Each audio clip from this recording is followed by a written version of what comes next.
من درر العمارة الحديثة قصر المنيل، قصر محمد علي في المنيل. يلا بينا نتفرج ونشوف الحلاوة والطعامة والجمال. في قلب القاهرة، في حتة هادية على النيل، في قصر مش شبه أي قصر تاني. قصر ما اتبناش عشان الحكم ولا عشان العرش، اتبنى عشان حلم.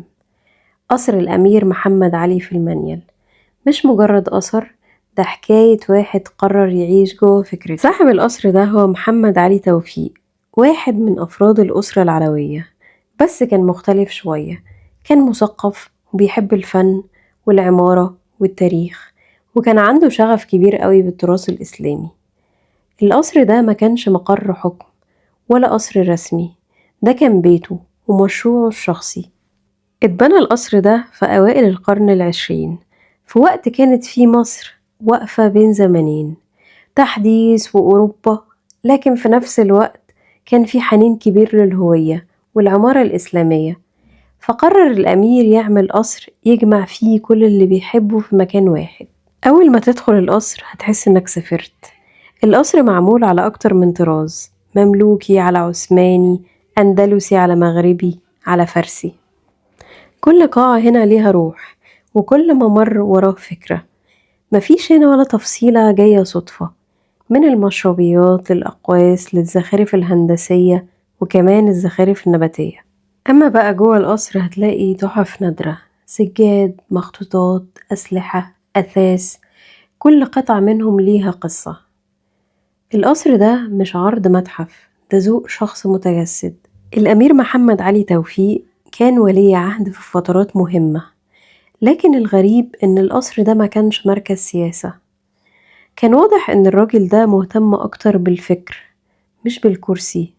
عشان كده بعد وفاته اتحول القصر ده لمتحف، بقى شاهد على مرحلة مهمة جدا من تاريخ مصر الحديث.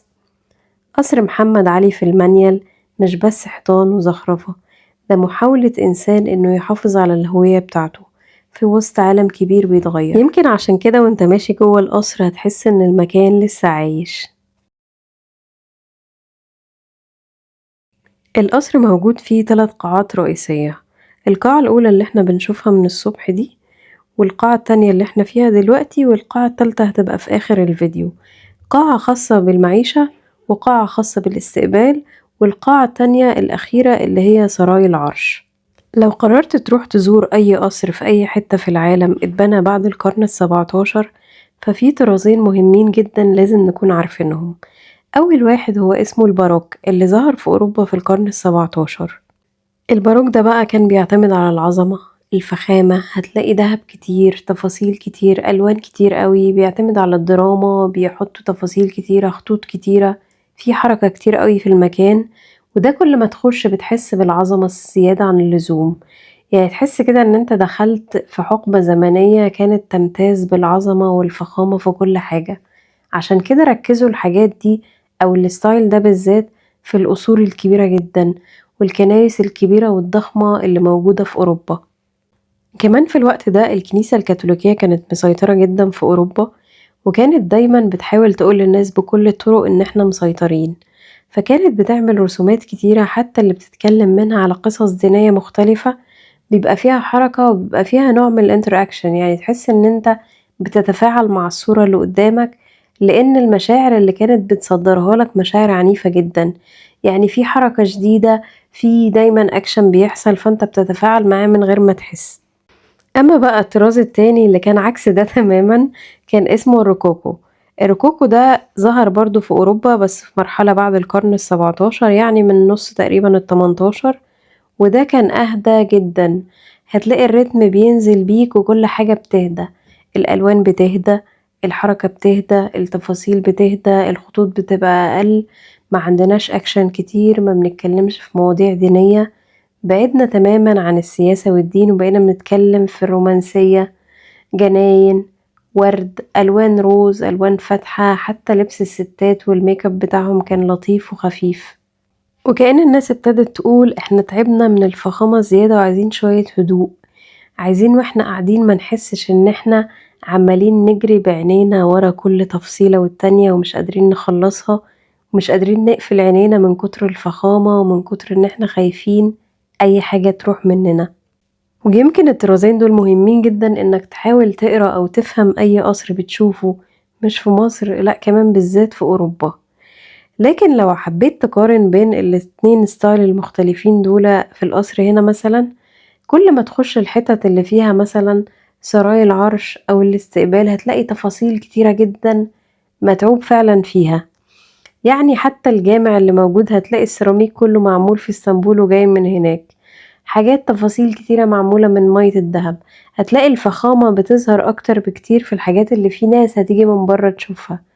إنما القاعات اللي خاصة بالإقامة والغرف اللي خاصة بالنوم أو بالجلوس الأسرة مع بعضها ومع الأصدقاء المقربين، هتلاقي إن الريتم بيهدى. هتلاقينا بنخش أكتر على الركوكو وبنسيب الباروك والفخامة الكبيرة بتاعته للناس اللي هتيجي تزورنا. وده مش هيحسسك خالص بتناقض لما تخش مكان تلاقي فيه اتليست النوعين دول من الستايلات المختلفة اللي موجودين من أسلوب الباروك والركوكو، ولكن هو محاولة لمزج بين نوعين مختلفين بيعبروا عن حقبتين زمنيتين مختلفين ظهروا في أوروبا في وقت مهم، وكانوا بيعكسوا اللي احنا شفناه في المجتمع الأوروبي في الوقت ده. يعني لو شفت الرسومات والزخارف هتعرف الشخص اللي عاملها ده الباك جراوند النفسية بتاعته عاملة ازاي. وطبعا بما اننا في قصر حد من الأسرة العلوية، فطول ما احنا شايفين هنشوف صور الأسرة أو العيلة المالكة بداية من محمد علي الكبير اللي هو ابتدى العصر ده في سنة 1802 جالنا مصر، ونصب حاكم أو باشا لمصر في 1805. وده طبعا جزء مهم جدا من تاريخ مصر، لأن الراجل ده عمل حاجات كتيرة جدا مهمة ومعظمها احنا لسه عايشين عليه لغاية دلوقتي. واحنا بنتمشى في القصر هتلاقوا مكان ما ينفعش نغفله وما نتكلمش عنه، وهو الحدائق والجناين اللي موجودة في القصر. طبعا للأسف مش كلها مفتوح للزيارة، بس واحنا ماشيين كده بنتحرك من قاعة للتانية هنعدي على الجنينة، في ممرات قليلة اللي مفتوحة اللي واحنا ماشيين فيها هنشوف شكل الجنينة، النباتات النادرة اللي موجودة اللي جاية من بلاد مختلفة عشان يتم زرعها في الجنينة بتاعة قصر محمد علي. كمان طول ما انت ماشي في الجناين او بتشوف الزرع او اللون الاخضر او بتكونكت مع الطبيعة، هتبقى حاسس انك بتهدى اكتر جدا. كمان من الحاجات اللطيفة قوي اللي كانت موجودة في القصر ان هو في متحف موجود فيه حيوانات كتيرة محنطة. المتحف ده كان جميل قوي بس للأسف كان ممنوع التصوير. انا خدت فيه شوية صور فوتوغرافي عادية لكن ممنوع تصوير الفيديو، فمعرفتش اخد فيديو، فبعرض لكم شوية من اللقطات الصغيرة اللي انا خدتها جوه. وده كان مدخل المتحف. اما اخر جزئين او يعني بالاحرى اول جزئين بتشوفهم اول ما تخش بعد قاعة الاستقبال، هتلاقي الجزء الاولاني عبارة عن برج الساعة، وده طبعا تحت الترميم دلوقتي، والجزء التاني هو المسجد. المسجد زي ما قلت لكم ان كل البلاط السيراميك اللي محطوط في الحيطان كلها متغطية بالسيراميك. الإشاني ده معمول كله في اسطنبول وجاي من هناك. ده ناهيك عن المنظر من بره، الزخارف اللي معمولة، الطراز المملوكي، الكاليجراف اللي موجود، وكمان من جوه وشكل المسجد من فوق.